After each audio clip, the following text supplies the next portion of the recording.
देखिए nitrous acid जो है ये फ्री स्टेट में हमें नहीं मिलता है, मतलब ऐसा नहीं कि HNO3 के जैसे बॉटल वैसे HNO2 का बॉटल हो, ये फ्री स्टेट में नहीं मिलता है, लेकिन सॉल्यूशन के अंदर ये रहता है।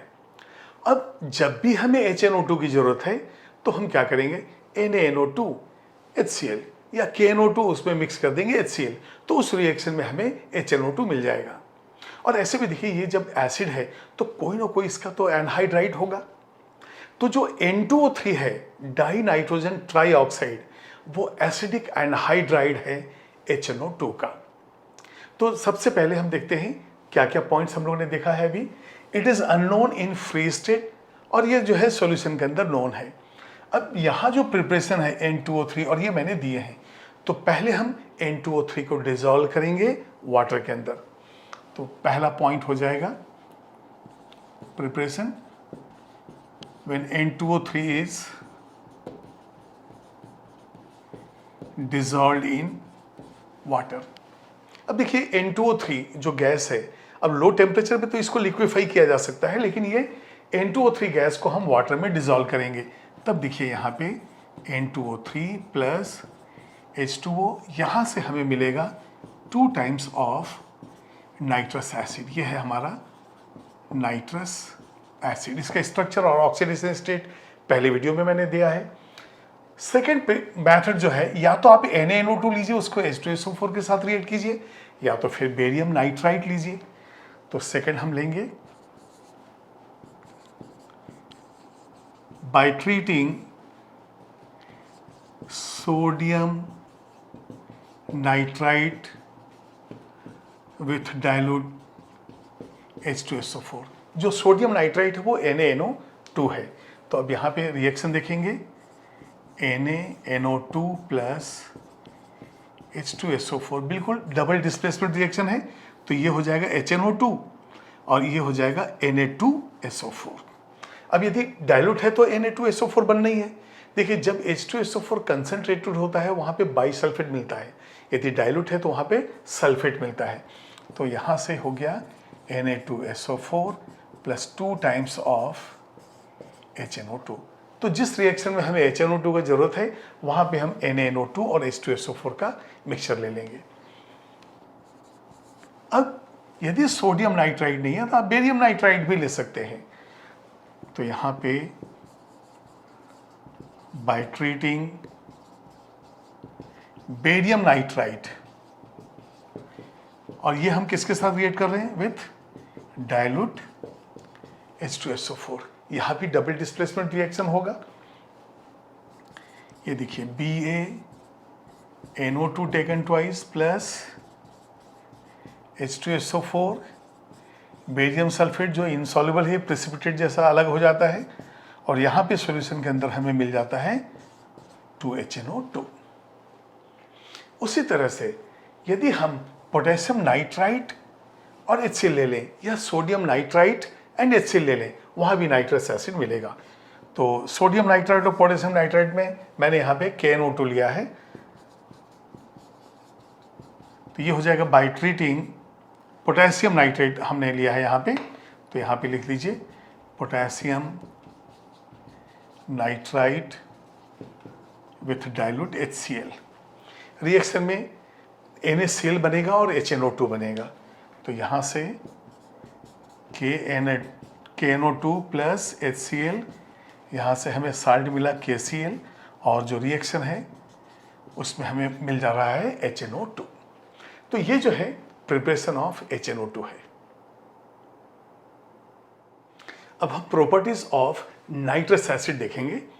ये देखिए नाइट्रस एसिड जो है फ्री स्टेट पे तो है नहीं, तो जब ये एक्वस सॉल्यूशन में है तो ये पेल ब्लू, मतलब लाइट ब्लू कलर का जो है दिखता है, और ये लाइट ब्लू इसलिए है क्योंकि इसके अंदर डिसॉल्व्ड N2O3 है।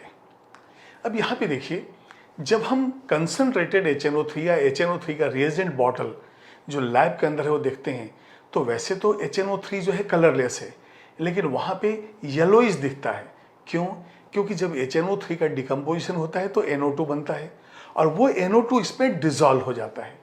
तो ड्यू टू NO2, अब देखिए NO2 तो ब्राउन कलर का गैस है, लेकिन जब थोड़ा सा क्वांटिटी डिसॉल्व होता है तो पूरा HNO3 येलोइश दिखता है।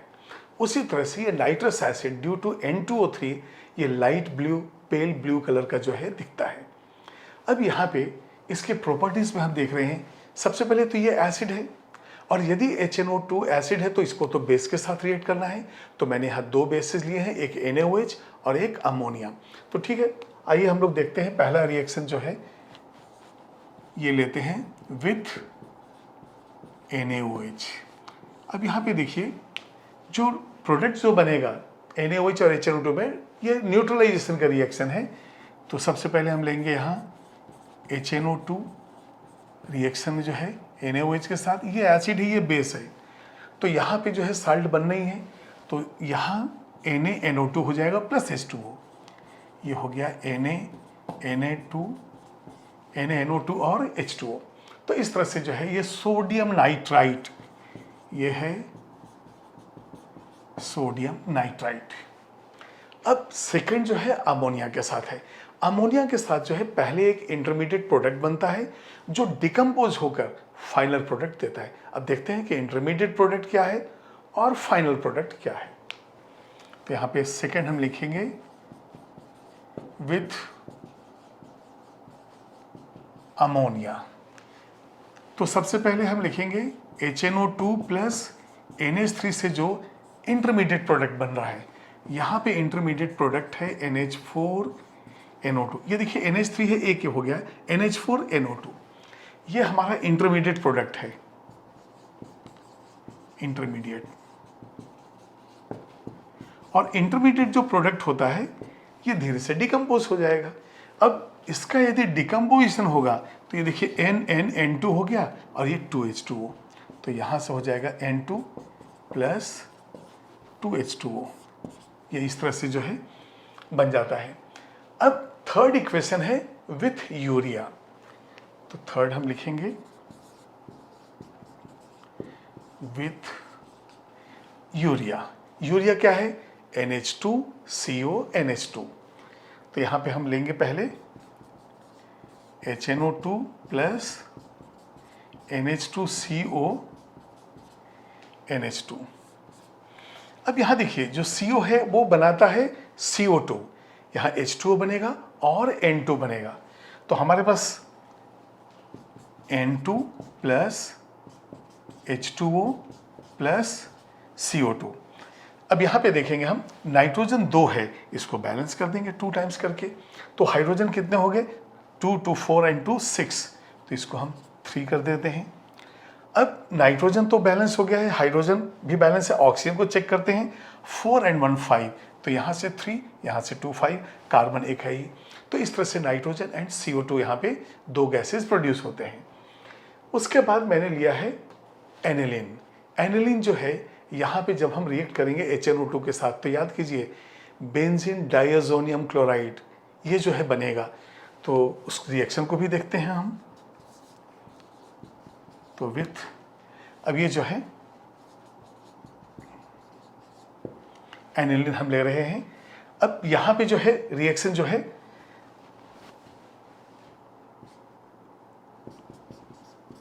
ये इस तरह से है HNO2। अब ये HNO2 बनता कैसे है? वो NaNO2 और HCl के साथ। तो एक काम करते हैं, इसको पूरे अच्छे से रिएक्शन लिख देते हैं। यहाँ पे HNO2 के साथ रिएक्शन होगा। तो अभी हम आगे बढ़ते हैं, इसको नोट कीजिए। अब फोर्थ हम लेते हैं विथ एनिलीन।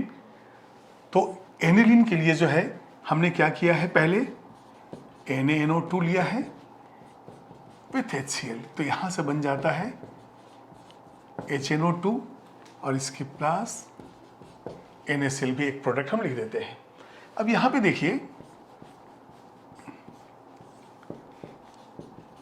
यह है एनिलीन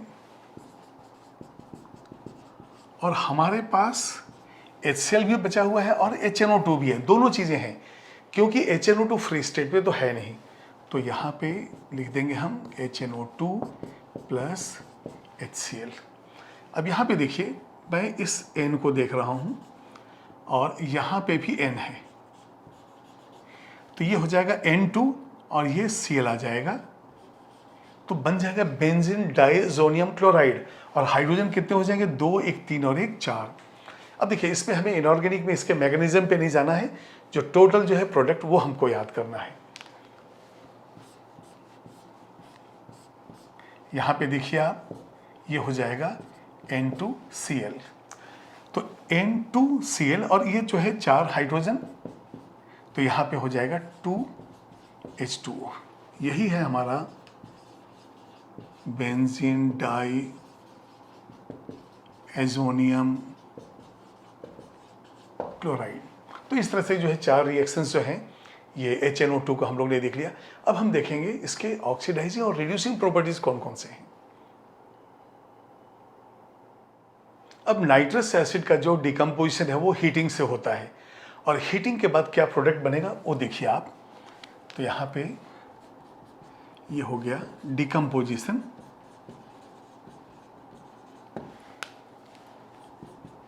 ये हमारा है HNO2, इसको हम हीट करेंगे, यहाँ से H2O और प्लस N2O3। आपको मालूम है कि N2O3 तो एसिडिक एनहाइड्राइड HNO2 का है, तो जब हीट करेंगे तो HNO2 से हमें N2O3 मिल जाएगा। और ये जो N2O3 है अब ये डिकम्पोज होगा और यहाँ से हमें देगा NO प्लस NO2। और ये देखिए NO2 जो है ये ब्राउन कलर का जो है गैस है, NO तो कलरलेस है। देखिए दोनों ही पैरामैग्नेटिक हैं, लेकिन ये कलरलेस है, वो ब्राउन है। तो इसको मैं लिख देता हूँ कलरलेस, और इसके बाद एक पॉइंट और लिख देंगे, both the NO and NO2 are paramagnetic. तो ये भी आपको याद रखना, कई बार स्टेटमेंट क्वेश्चन आते हैं कि कौन पैरामैग्नेटिक और कौन सा कलर्ड है। तो paramagnetic but colourless, paramagnetic but brown. तो ये हो गया डिकम्पोजिशन। अब देखते हैं कि ऑटो ऑक्सीडेशन में क्या होता है। यहाँ पे ऑटो ऑक्सीडेशन मतलब खुद ही अपने आप को ऑक्सीडाइज करेगा। यदि मान लिए HNO2 हमने लिया है और ये ऑक्सीडाइजिंग एजेंट जैसा है, तो H2O plus NO plus O, तो 2 हाइड्रोजन 2 नाइट्रोजन, तो 2 1 3 1 4 बैलेंस हो गया। अब ये जो O प्रोड्यूस हुआ है ये दूसरे HNO2 को ये ऑक्सीडाइज करेगा। तो अब यहाँ पे देखिए HNO2 प्लस O, यहाँ से बन जाएगा HNO3। ये जो O प्रोड्यूस हुआ और कंज्यूमर दोनों कैंसिल हो जाएंगे, तो अब हमारे पास आ जाएगा 3। अच्छा अब ये देखिए यहाँ पे वाटर जो है उसके साथ 2NO है और HNO2 से हमें मिल गया है HNO3। तो देखिए 3 हाइड्रोजन है, 2 और 1 3 हो गया। नाइट्रोजन जो है 3 है, ऑक्सीजन 3 2 6 1 2 3 एंड 3 6 बिल्कुल बैलेंस है। तो इस HNO2 को HNO3 कन्वर्ट करने के लिए किसी एडिशनल ऑक्सीडाइजिंग एजेंट की जरूरत नहीं हुई, इसलिए इसको हम कहते हैं ऑटो ऑक्सीडेशन। जैसा कि मैंने आपको बताया था HNO2 इसका ऑक्सीडाइजिंग प्रॉपर्टी भी है और रिड्यूसिंग भी है। तो अब यहाँ पे हम देखेंगे ऑक्सीडाइजिंग प्रॉपर्टी में कौन कौन से रिएक्टेंट्स हैं जिनको ये ऑक्सीडाइज करेगा। सबसे पहले तो देखेंगे ये ऑक्सीडाइजिंग एजेंट है कैसे। जब आप HNO2 लेते हैं तो यहाँ से H2O plus NO plus O, ये देखिए नेसेंट ऑक्सीजन हमें मिल गया। अब ये जो नेसेंट ऑक्सीजन है इसकी वजह से ही जो कंपाउंड्स रहेंगे वो ऑक्सीडाइज होंगे। तो यहाँ पे पहला मैं SO2 ले लेता हूँ, तो फर्स्ट विथ SO2 रिएक्शन हम देखेंगे इसका। अब बताइए यहाँ पे यदि पूरे रिएक्शंस हमें लिखने हैं तो क्या करना पड़ेगा, HNO2 और यहाँ से हम लिख देंगे H2O plus NO plus O। एक मैं रिएक्शन पार्शियल इक्वेशन से करूँगा फिर डायरेक्ट लिख दूंगा।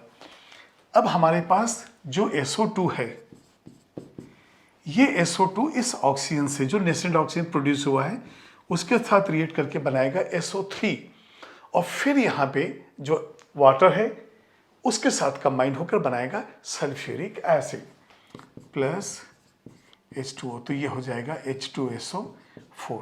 अब यदि इस रिएक्शन को हम ऐड करेंगे तो ये नेसेंट ऑक्सीजन कैंसिल हो जाएगा। अब यहाँ से हमारे पास तो ये H2O, तो ये 2 टाइम्स था, ये 2 टाइम्स था, देखिए ये बैलेंस था। अब फाइनली हम लिखेंगे 2HNO2 प्लस SO2, और यहाँ पे देखिए ये H2O भी कैंसिल हो जाएगा क्योंकि प्रोड्यूस्ड भी है वही और कंज्यूम भी है वही। तो यहाँ पे फाइनल प्रोडक्ट हमें मिलेगा H2SO4 प्लस 2NO। अब देखिए यहाँ पे 2 हाइड्रोजन बैलेंस है, सल्फर एक बैलेंस मुझे दिख रहा है, नाइट्रोजन 2 है, ऑक्सीजन 4 बैलेंस है। तो पार्शियल इक्वेशन। अब हम बाकी इक्वेशंस के लिए हम डायरेक्ट लिख के देखते हैं। नेक्स्ट है विथ H2S। अच्छा ये बताइए ये ऑक्सीडेशन क्यों हुआ? क्योंकि यहाँ पे देखिए +4 है और यहाँ पे हो गया +6, तो यहाँ पे SO2 is oxidise to H2SO4। तो यहाँ लिख सकते हैं हम it is oxidised to H2SO4। अब जब H2S के साथ है तो यहाँ पे H2S is oxidised two sulphur. अब H2S के अंदर सल्फर -2 है, अभी भी सल्फर बनता है, तो -2 से 0 ऑक्सीडेशन स्टेट चेंज, ये ऑक्सीडेशन ही है। तो अब यहाँ पे इस तरह से हम डायरेक्ट इक्वेशन लिख देंगे।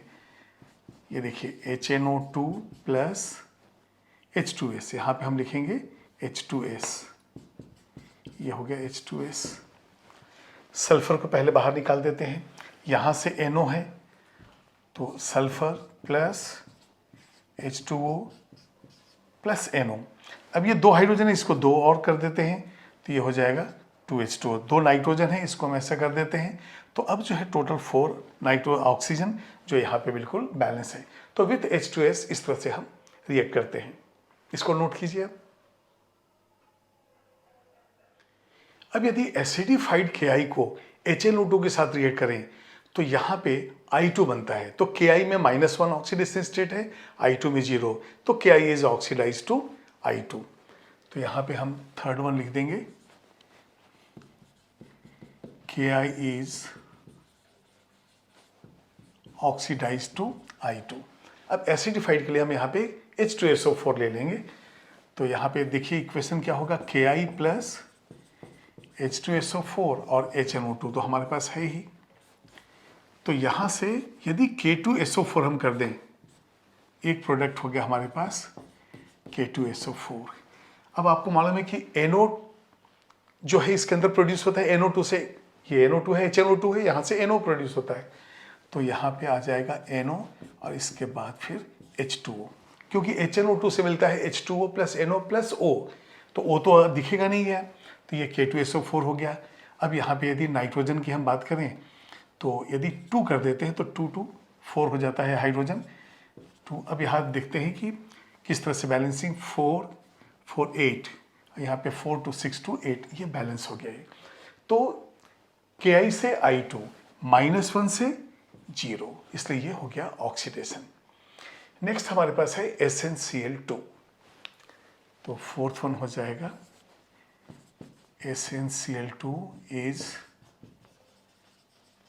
Oxidised to SnCl4। अब देखिए SnCl2 रिड्यूसिंग एजेंट होता है, इसलिए इसको तो ऑक्सीडाइज होना है, और ऑक्सीडाइज इसलिए हो रहा है कि HNO2 ऑक्सीडाइजिंग एजेंट है। तो यहाँ पे हम देखेंगे इक्वेशन, ये देखिए SnCl2 है और यहाँ पे हम HCl ले लेते हैं, HNO2 यहाँ भी एसिडिफाइड हमने HCl से किया है। अब SnCl4 तो इसको 2 टाइम्स कर देते हैं, SnCl4 plus NO and plus H2O, ठीक है। तो इसको 2 टाइम्स करके देखते हैं। अब Sn बैलेंस है, क्लोरीन 4 ये भी बैलेंस है, हाइड्रोजन 4 है तो इसको 2 टाइम्स करना पड़ेगा, और ऑक्सीजन हो गया 4, तो ये 2 2 4 बराबर हो गया।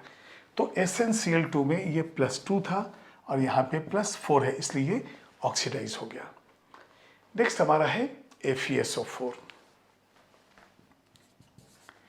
अब यहाँ पे देखिए Fe+2 oxidises to Fe+3, ferrous से फेरिक बनेगा, इंक्रीज इन ऑक्सीडेशन स्टेट। अब यहाँ पे हम देखेंगे रिएक्शन क्या होगा। ये देखिए यदि FeSO4 लिया है तो यहाँ पे H2SO4 की ज़रूरत होगी, और ये हो गया HNO2। ये HNO2 क्या करेगा, वाटर देगा, NO देगा एंड O यहाँ पे यूज हो जाएगा। याद कीजिए FeSO4 प्लस H2SO4 KMnO4 के साथ भी सिमिलर रिएक्शन था, क्योंकि वहाँ पे KMnO4 ने O दिया था, यहाँ HNO2 देगा। तो हमें लिखना है फेरिक सल्फेट, तो ये होगा Fe2 and SO4 taken thrice. तो यहाँ देखिए 2 सल्फेट, 1 सल्फेट यहाँ पे, तो इसका मतलब ये तो बैलेंस हो गया, Fe2SO4 टेकन थ्राइस। तो Fe2SO4 टेकन थ्राइस। अब यहाँ से H2 और यहाँ से आ जाएगा H2O प्लस NO। अब हमारे पास जो है, यदि हम 2 टाइम्स कर दें तो इस तरह से बैलेंस हो जाता है। सल्फेट ऑलरेडी बैलेंस है, 4 हाइड्रोजन है, तो यहाँ पे 2 कर देंगे, 2 नाइट्रोजन है, तो देखिए 2 and 2 4, ऑक्सीजन भी बैलेंस हो गया। तो इस तरह से जो है ferrous sulphate is oxidise to ferric sulphate. अब देखते हैं Na3ASO3, ये सोडियम आर्सेनाइट है और आर्सेनाइट में ऑक्सीडेशन स्टेट होता है +3, और जब ये ऑक्सीडाइज होगा तो +5 हो जाएगा और वहां पे बनेगा सोडियम आर्सेनेट। देखते हैं, सोडियम आर्सेनाइट, ये देखिए यहाँ पे sodium arsenite oxidises to sodium arsenate. अब यहाँ पे हम देखेंगे कि किस तरह से जो है, ये देखिए Na3ASO3 है, यहाँ से हमें मिला Na3ASO4। तो सबसे पहले देखिए यहाँ पे सिर्फ एक ऑक्सीजन की जरूरत है, तो पहले हम प्रोडक्ट लिख देंगे Na3ASO4। तो यहाँ से हम ले लेंगे प्लस H2O और इसके साथ आ जाएगा NO, क्योंकि HNO2 जो है वो तो H2O plus NO plus O use हो जाएगा। तो अब देखेंगे बैलेंस है कि नहीं, 2 हाइड्रोजन 4 है यहाँ पे, तो ये 2 और 2, देखिए 2 हाइड्रोजन हो गया, इसके बाद ऑक्सीजन 4 है, तो एक यहाँ यूज हुआ, एक यहाँ, और ये तो टोटल 3 and 4 7 है, 4 5 2 7, ये बैलेंस हो गया। ये है सोडियम आर्सेनेट। तो ये सारे प्रॉपर्टीज थे जिसके अंदर हम देख रहे हैं कि ऑक्सीडेशन हो रहा है, इंक्रीज इन ऑक्सीडेशन स्टेट हम ऑब्जर्व कर रहे हैं। तो ये ऑक्सीडाइजिंग प्रॉपर्टी ऑफ HNO2 है। अब रिड्यूसिंग नेचर ऑफ HNO2, तो सबसे पहले देखें कि ये HNO2 के साथ ऐसा क्या हुआ कि ऑक्सीडाइजिंग भी हो गया, ये रिड्यूसिंग भी हो गया। अब ये बताइए, यदि ये NO देता है, यहाँ पे कितना ऑक्सीडेशन स्टेट है, ये आपका है +3, और यहाँ पे कितना हो गया +2। तो +3 से +2 क्या हो गया प्रोसेस, रिडक्शन। रिडक्शन होने का मतलब ये ऑक्सीडाइजिंग एजेंट है। यहाँ पे हम देखेंगे कि HNO3 बन जाता है, तो +3 से हो गया +5, तो ये हो जाएगा ऑक्सीडेशन। तो जब ऑक्सीडेशन होगा तो ये रिड्यूसिंग एजेंट है, रिडक्शन होगा तो ये ऑक्सीडाइजिंग एजेंट है। तो यहाँ पे क्या इंफॉर्मेशन मिल रहा है, HNO2। अब ये देखिए रिड्यूस हो गया तो ऑक्सीडाइजिंग एजेंट, और यहाँ से क्या इंफॉर्मेशन मिलेगा, जब ये HNO2 अपने आप को ऑक्सीडाइज किया तो ये है रिड्यूसिंग एजेंट। तो यहाँ लिख देंगे HNO2 इज रिड्यूसिंग एजेंट। तो सबसे पहले तो ये चीज़ें क्लियर हो गई कि इसका ऑक्सीडेशन स्टेट ऐसा है कि ये डिक्रीज भी हो सकता है, इंक्रीज, इसलिए दोनों ही है। इस पर्टिकुलर रिएक्शन में हम रिड्यूसिंग प्रॉपर्टी डिस्कस करने वाले हैं। अब ये बताइए, यदि HNO2 ये है रिड्यूसिंग एजेंट, तो रिड्यूसिंग एजेंट है तो इससे क्या बनाएगा, ये रिड्यूसिंग एजेंट है तो ये खुद को ऑक्सीडाइज करेगा और यहां से बनेगा HNO3। अब यदि ये रिड्यूसिंग एजेंट है तो बाकी जो हमने लिस्ट में लिया है, these are all oxidising agent, और नेसेंट ऑक्सीजन ये प्रोड्यूस करेंगे और उसको ले लेगा ये। तो यहाँ पे नेक्स्ट पॉइंट हम क्या लिख सकते हैं, H2O2। अब ये देखिए जो KMnO4 है और K2Cr2O7 है वो एसिडिफाइड है, तो यहाँ से KMnO4 oblique H plus, K2Cr2O7 oblique H plus and Br2, ये सब क्या हैं, ये सब हैं ऑक्सीडाइजिंग एजेंट्स। तो ऑक्सीडाइजिंग एजेंट प्रोड्यूस करेंगे वो, and that will be taken by HNO2। अब HNO2 है तो एक ऑक्सीजन मिल जाएगा तो HNO3 बनाएगा। तो अब यहाँ से पहले मैं लेता हूँ एक विथ H2O2, तो यहाँ पे लेंगे विथ H2O2। तो ये ऑक्सीडाइजिंग एजेंट है तो ये नेसेंट ऑक्सीजन देगा, तो हम पार्शियल इक्वेशन मेथड यूज करेंगे। हम H2O2 gives H2O plus O, ये देखिए नेसेंट ऑक्सीजन, और इसको कौन लेगा? HNO2। तो ये हो जाएगा HNO2 प्लस O, यहाँ से बन गया HNO3। अब यदि मान ली हम ऐड कर दें दोनों, ये नेसेंट ऑक्सीजन, तो H2O2 से H2O बना, HNO2 से HNO3। तो अब हम क्या करेंगे? फाइनल इक्वेशन के लिए दोनों को ऐड कर देंगे, तो HNO2 plus H2O2 gives HNO3 and plus H2O। अब हम देखते हैं 2 and 1 3 हाइड्रोजन है, 2 1 3 नाइट्रोजन 1 है, और ऑक्सीजन जो है 2 + 2 4, 3 and 1 4 बैलेंस। तो हम यहाँ विथ H2O2 तो हम लिख सकते हैं HNO2 is oxidised to HNO3, और ये HNO3 सारे रिएक्शन जो मैंने दिए हैं उसके अंदर बनेंगे, तो इसको आप नोट कीजिए। अब acidified KMnO4 nascent oxygen produce करेगा और फिर से HNO2 HNO3 में ऑक्सीडाइज हो जाएगा। तो यहाँ पे पहले हम इक्वेशन देखेंगे, ये देखिए KMnO4 है, और एसिडिफिकेशन इसका जो है हम डाइल्यूट H2SO4 से ही करते हैं, और जो प्रोडक्ट बनेगा वो है K2SO4 MnSO4, और यहाँ से 5 नेसेंट ऑक्सीजन हमें मिलता है इस तरह से। तो 4 2 8, 3 and 5 8। अब ये जो नेसेंट ऑक्सीजन है वो अब ये HNO2 ले लेगा, तो यहाँ से हमें मिलेगा HNO3। बिल्कुल सिंपल रिएक्शन है कि एक नेसेंट ऑक्सीजन जो है यूज हो जाएगा। तो ये O। अब ये बताइए इसको कैंसिल करने के लिए हमें क्या करना पड़ेगा? यहाँ पे 5 से मल्टीप्लाई, ये 5 से मल्टीप्लाई हो गया, तो अब 5O कैंसिल हो जाएगा। तो फाइनल इक्वेशन हमें क्या मिलेगा? ये हो जाएगा 2 KMnO4 plus 3 H2SO4 plus 5 HNO2। Product side क्या हो जाएगा? K2SO4 2 MnSO4 plus 3 H2O and plus 5 HNO3। एक बार हाइड्रोजन चेक कर लेते हैं, 6 and 5 11, 6 and 5 11, ये मेरे ख्याल से ये बैलेंस रहेगा। तो ये एसिडिफाइड KMnO4 के साथ हो गया। यहाँ पे ये जो KMnO4 है इसका पर्पल कलर है, और ये MnSO4 जब बना ये हो गया कलरलेस। इसी तरह से एसिडिफाइड पोटेशियम डाइक्रोमेट को भी लेते हैं विथ एसिडिफाइड। जब एसिडिफाइड K2Cr2O7 HNO2 के साथ रिएक्ट करता है तो इसका ऑरेंज येलो कलर जो है वो हो जाता है ग्रीन, और HNO2 ऑक्सीडाइज होकर बनाता है HNO3। रिएक्शन बिल्कुल KMnO4 के जैसे ही है। तो यहाँ पे एसिडिफाइड का मतलब हो गया K2Cr2O7 प्लस H2SO4, हम डाइल्यूट H2SO4 ले लेते हैं, यहाँ से बनेगा K2SO4 plus Cr2SO4 taken thrice plus 4H2O and plus 3O, 4H2O plus 3O। अब यहाँ पे देखते हैं सल्फेट कितना है, 3 और 1 4 है, तो इसको हम 4 कर देंगे। इस तरह से ये बैलेंस हो जाएगा।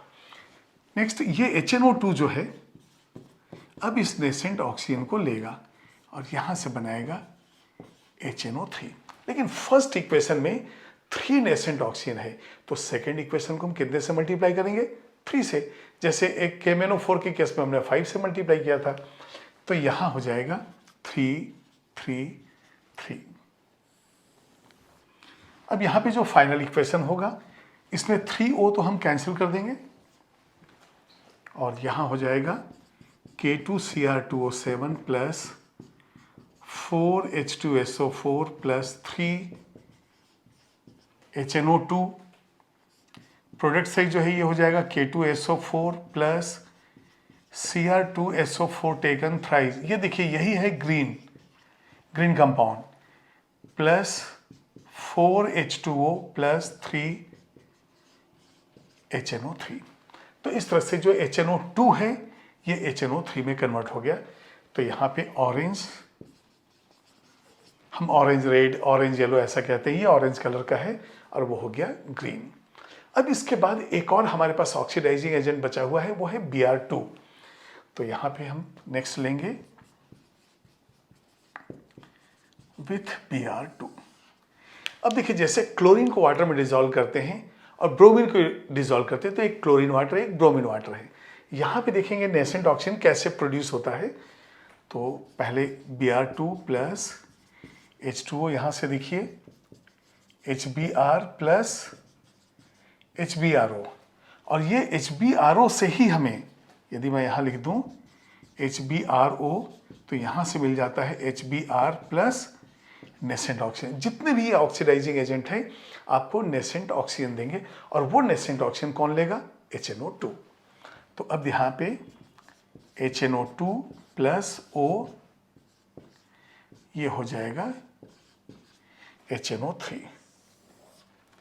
ये जो है O, आप इसको कैंसिल कीजिए, HBRO प्रोड्यूस हुआ, कंज्यूम हुआ, इसको आप कैंसिल कीजिए। तो अब आपके पास अच्छा H2O जो है यहाँ रहेगा, Br2 HNO2 सब रहेगा। तो Br2 plus H2O plus HNO2, यहाँ से जो है HBr हमारे पास कितने हो जाएंगे? 2। तो HBr प्लस HNO3। अब देखते हैं Br बैलेंस है, हाइड्रोजन 2 और 1 3 है, 2 और 1 3 बैलेंस है, NO2 NO3 बैलेंस है। तो इस तरह से ये सारे रिएक्शंस हैं जिसमें ये जो है ऑक्सीडाइजिंग एजेंट है और HNO2 रिड्यूसिंग एजेंट है।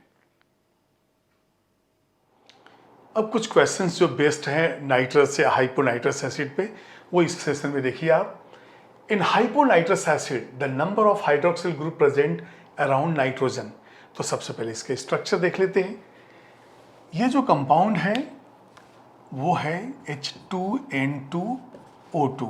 अब यहाँ पे देखिए आप, हम लोगों ने इस तरह से लिया था OH, तो अराउंड नाइट्रोजन, तो एक नाइट्रोजन के अराउंड तो सिर्फ एक ही नजर आ रहा है, तो हम जाएंगे ए पे।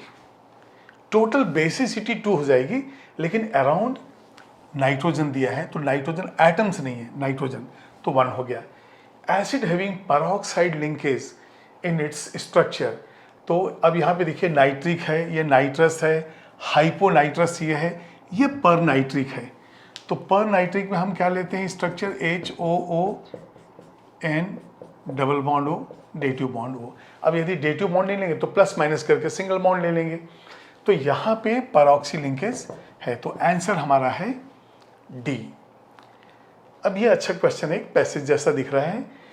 2 oxides of nitrogen NO and NO2, यहाँ पे देखिए ये 2 नाइट्रोजन के ऑक्साइड्स हैं, रिएक्ट टुगेदर एट 253, मतलब ये -डिग्री सेल्सियस में है ये।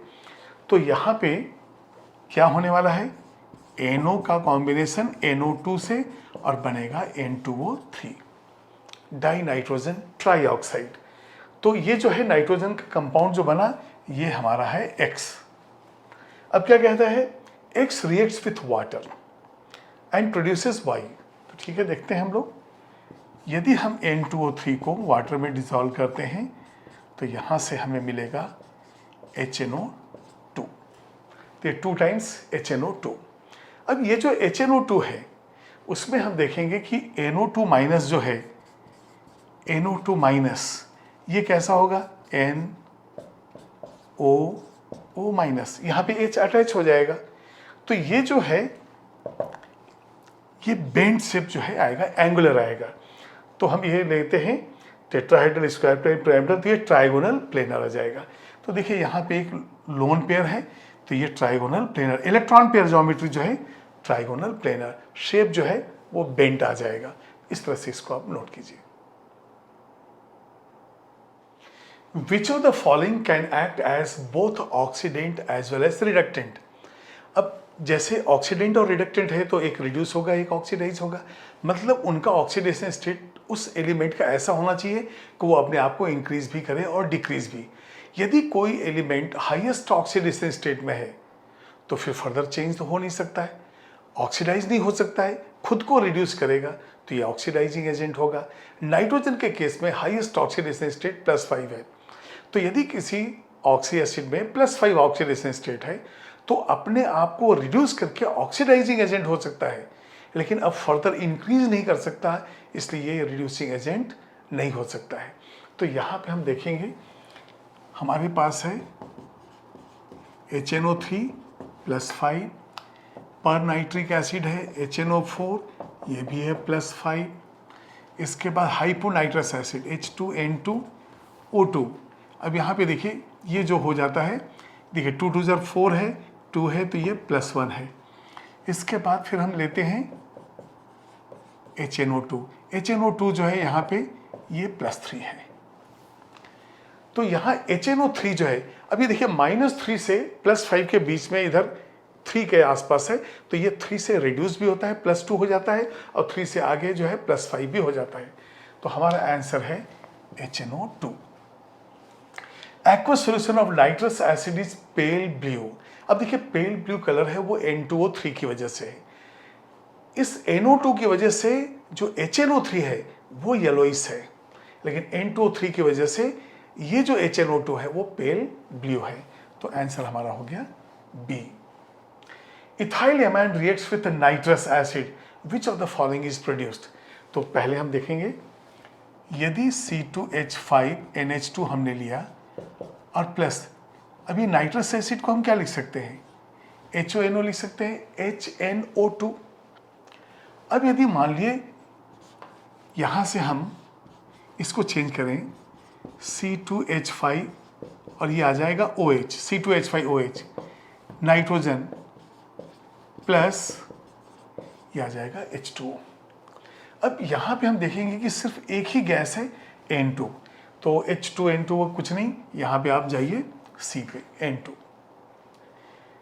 When HNO2 reacts with acidified potassium dichromate, अच्छा अब ये पोटेशियम डाइक्रोमेट के साथ रिएक्ट करेगा तो खुद जो है ऑरेंज येलो कलर का है, और जब HNO2 रिएक्ट करेगा तो K2Cr2O7 तो ऑक्सीडाइजिंग एजेंट है, इट विल गेट रिड्यूस्ड, तो +6 जो ऑक्सीडेशन नंबर है वो हो जाता है +3, और वहाँ पे बनता है Cr2SO4 टेकन थ्राइस। तो रिएक्शन देख लेते हैं तो हमें आंसर मालूम चल जाएगा। यहाँ पे देखिए K2Cr2O7 प्लस H2SO4 है, यहाँ से हमें मिलता है K2SO4 plus Cr2SO4 taken thrice plus H2O, तो यहाँ से हो जाता है 4H2O, सल्फेट है 4, ऐसा तो 3O। तो ये जो कंपाउंड है Cr2SO4 टेकन थ्राइस, ये Cr+3 जो है ये होता है ग्रीन, तो ग्रीन कलर जो है ड्यू टू ये Cr+3। यहाँ पे CrO3 नहीं बनता है, Cr2O3 नहीं बनता है, बनता है Cr2SO4 टेकन थ्राइस, इसलिए हमारा आंसर है Cr+3। इसके बाद मैं एक पैसेज क्वेश्चन लेने वाला हूँ, आप इसको देखिए, एक पैसेज क्वेश्चन फ्रेम कर रहा हूँ मैं। इस पैसेज क्वेश्चन में सबसे पहले तो A से लेके G तक हमें आइडेंटिफाई करना है, तो पहला क्वेश्चन मैंने डाल दिया है, आइडेंटिफाई A to G। अब ये देखिए प्रैक्टिस के लिए है, बाकी तो क्वेश्चंस आपके रहेंगे और ऑप्शंस भी रहेंगे, लेकिन यहाँ पे कोई ऑप्शंस नहीं, क्यों, हमें थोड़ा सा प्रैक्टिस करना है। तो आइडेंटिफाई A to G पहला टास्क। सेकेंड है हाइब्रिडाइजेशन ऑफ एनायन E। ये देखिए यहाँ पे E जो है, इसमें जो एनायन है उसका हाइब्रिडाइजेशन चाहिए। फिर oxidation state of sulphur in F, इस F के अंदर जो है सल्फर का क्या ऑक्सीडेशन स्टेट है वो हमें चाहिए। तो सबसे पहले तो देखना पड़ेगा कि कौन कौन से हिंट्स हैं जो यहाँ पे हमें मालूम चल रहा है। तो पहले यहाँ से देखते हैं ग्रीनिश येलो गैस। कौन सा होता है ग्रीनिश येलो गैस, ये होता है क्लोरीन।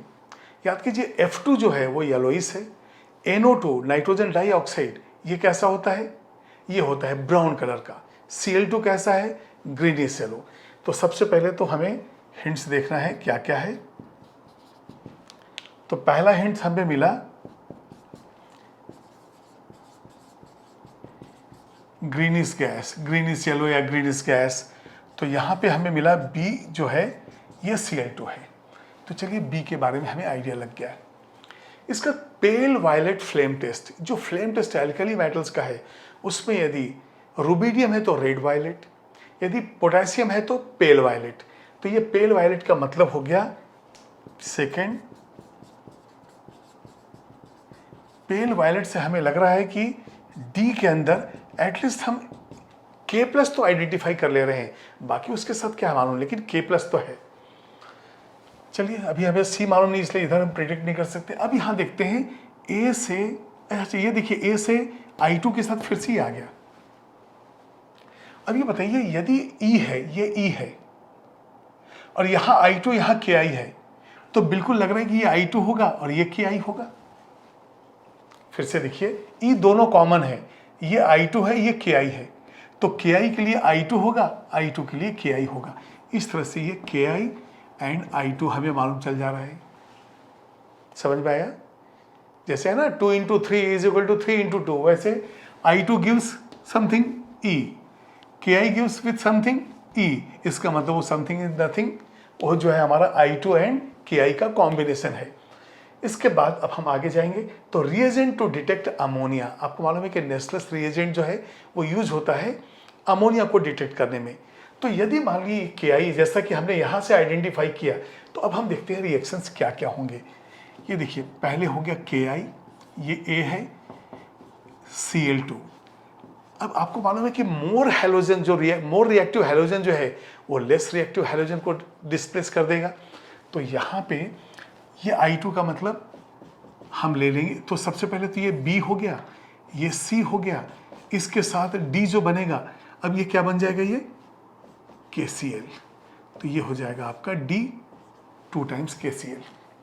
तो ये जो D है पोटेशियम पेल वायलेट हमने आइडेंटिफाई किया ही था। इसके बाद अब A से हम, अच्छा नहीं अब ऐसे करते हैं, C से हम, D तो हो ही गया है, अब हम E तक जाएंगे। तो यदि हम लेते हैं I2 + Ki, तो ये होता है Ki3। याद कीजिए iodine is insoluble in water but soluble in aqueous Ki। तो यहाँ पे I2 + Ki से हो गया Ki3 और ये हमारा है E। अब बताइए E के अंदर यदि मान लिए हम इसको ले K+, तो ये हो गया I3-। तो हाइब्रिडाइजेशन I3- में क्या होता है, कई जगह हम लोगों ने डिस्कस किया है, sp3d होता है और ये लीनियर होता है।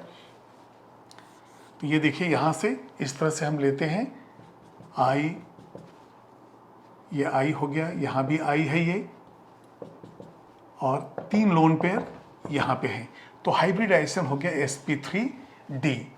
तो ये जो है हाइब्रिडाइजेशन ऑफ एनाइन, ये जो एनाइन E है इसके अंदर, तो हमारे पास एक आंसर आ गया sp3d।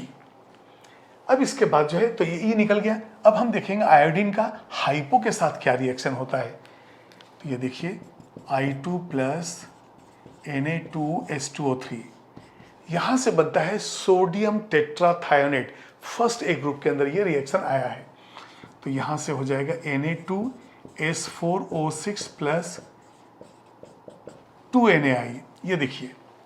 और जब Na2S4O6 लिए हैं तो यहाँ पे एवरेज आ जाता है +2.5। तो यहाँ पे oxidation state of sulphur F जो है ये कितना हो गया 2.5।